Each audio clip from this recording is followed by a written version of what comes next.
In order to understand Tulip Festival, I think you need to understand that the Dutch people had a long history of loving tulips. But Orange City was a frontier town, and it really wasn't until 1885 when a pharmacist from the Netherlands, his name was Adolf Gezelkamp, and he came here and opened a drugstore, and he loved gardening. And in the wintertime, he would plant tulip bulbs and hyacinths in pots. And when they started to bloom, he'd put them in his window of his drugstore.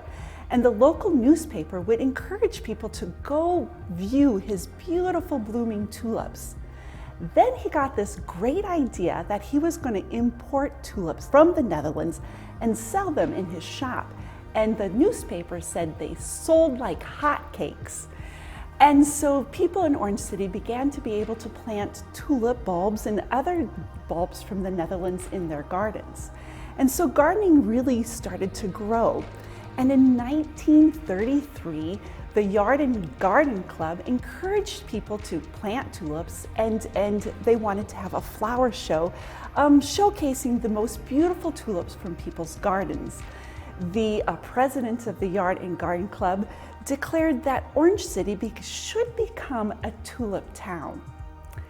Then in 1935, on this very property of the museum, at one time it was a lumber yard, and the lumber yard manager also loved to garden, and a local veterinarian came into the lumberyard shop, which was the annex that's now here on the museum property, and said, "I think we should start a tulip festival."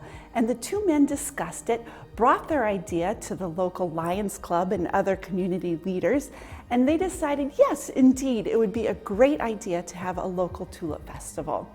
So in the fall of 1935, people planted thousands and thousands of tulips, and in May 1936, the first tulip festival happened to great success.